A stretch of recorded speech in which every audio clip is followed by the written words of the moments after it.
السلام علیکم دوستو، امید ہے آپ سب خیریت سے ہوں گے۔ دوستو بنا وقت ضائع کیے کہانی کی طرف چلتے ہیں۔ پیارے دوستو، آج ہم بات کریں گے ہلاکو خان کے بارے میں۔ کون تھا ہلاکو خان؟ ہلاکو خان اتنا ظالم بادشاہ ہونے کے باوجود کیسے ایک مظلوم کی آہ سے عبرتناک موت مر جاتا ہے؟ تمام تر تفصیلات جاننے کے لیے ویڈیو کو مکمل دیکھیے گا۔ ہلاکو خان کی پیدائش 15 اکتوبر 1218 میں اور موت 8 فروری 1265 میں ہوئی۔ دنیا کا ظالم وحشی ترین انسان ہلاکو خان اپنے گھوڑے پر شان سے بیٹھا ہوا تھا۔ چاروں طرف تاتاری افواج کی صفیں کھڑی تھی۔ سب سے آگے ہلاکو خان کا گھوڑا تھا۔ ہلاکو خان کے سامنے قیدی مسلمانوں کی 3 صفیں کھڑی کی گئی تھیں، جن کو آج ہلاکو خان نے اپنے حکم پر قتل ہوتے دیکھنا تھا۔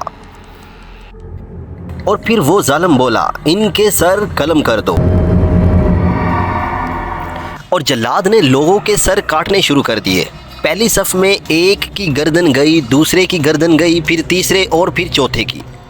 پہلی صف میں ایک بے قصور بوڑھا غریب قیدی جو اپنے گھر کا واحد کفیل تھا بھی کھڑا تھا۔ وہ موت کے ڈر کی وجہ سے دوسری صف میں چلا گیا۔ پہلی صف کا مکمل صفایا کر دیا گیا تھا۔ ہلاکو خان کی نظروں نے اس بوڑھے آدمی کو دیکھ لیا کہ وہ موت کے خوف سے اپنی پہلی صف چھوڑ کر دوسری صف میں چلا گیا تھا۔ ہلاکو خان گھوڑے پر بیٹھا ہوا ہاتھ میں طاقتور گرز لیے اچھال کر اس سے کھیل رہا تھا اور مسلمانوں کے قتل کا منظر دیکھ کر اس کھیل سے خود کو خوش کر رہا تھا۔ جلادوں نے دوسری صف پر تلوار کے وار شروع کیے۔ جلاد تلوار چلا رہے تھے اور خون کے فوارے اچھل اچھل کر زمین پر گر رہے تھے۔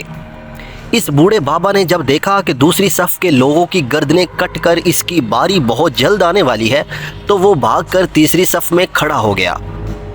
ہلاکو خان کی نظریں بوڑھے پر جمی ہوئی تھیں کہ اب تو تیسری صف آخری ہے، اس کے بعد یہ کہاں چھپے گا؟ اس بیوقوف بوڑھے کو میری تلوار سے کون بچا سکتا ہے؟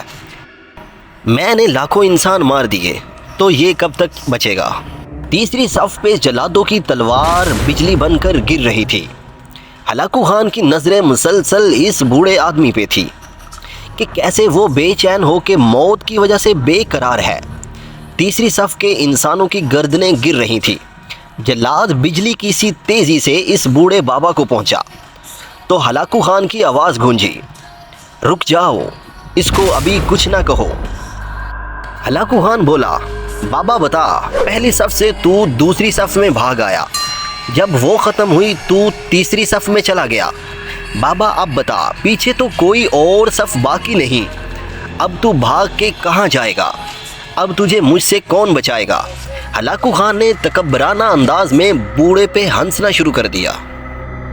اس بوڑھے نے آسمان کی طرف دیکھا اور کہا، میں نے پہلی صف کو اس لیے چھوڑا کہ شاید میں دوسری صف میں بچ جاؤں، لیکن موت وہاں بھی پہنچی۔ پھر میں دوسری صف کو چھوڑا کہ شاید تیسری صف میں بچ جاؤں۔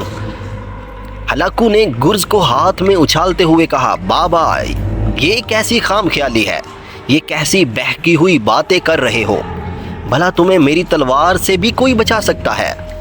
بوڑھے مسلمان نے زمین و آسمان کی ہر چیز کے مالک اس واحد لا شریک رب پہ بے انتہا یقین کے ساتھ کہا، وہ اوپر والی ذات اگر چاہے تو کچھ بھی ہو سکتا ہے، اور اگر وہ چاہے تو میں بچ بھی سکتا ہوں۔ مجھ سے کیسے بچ سکتے ہو؟ ہلاکو خان نے تکبر میں آ کر دونوں بازو کھول کر سینہ پھیلا کر کہا۔ اس کے ہاتھ سے گرز نیچے گر پڑا۔ ہلاکو خان چابک دست، ہوشیار جنگجو اور چلاک انسان تھا۔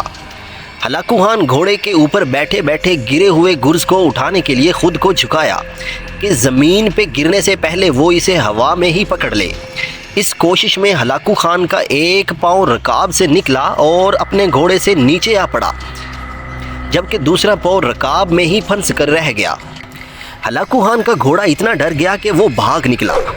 ہلاکو خان نے خود کو بچانے کے لیے بڑی کوشش کی، لشکر بھی حرکت میں آ گیا، لیکن گھوڑا اتنا طاقتور تھا کہ کسی کے قابو میں نہ آیا۔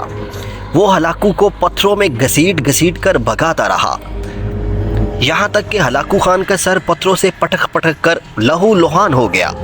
اس کی روح چند ہی منٹوں میں اپنے اس تکبر بھرے وجود کو چھوڑ کر جہنم کی طرف پرواز کر چکی تھی۔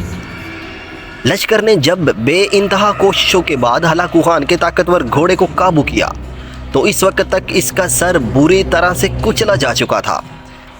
ہلاکو کا لشکر اس بوڑھے بزرگ سے اتنا خوف زدہ ہو گیا کہ لشکر نے اسے جان بوجھ کر نظر انداز کر دیا۔ بابا بڑے آرام و سکون سے پیدل ہی اپنے گھر کی طرف چل پڑا۔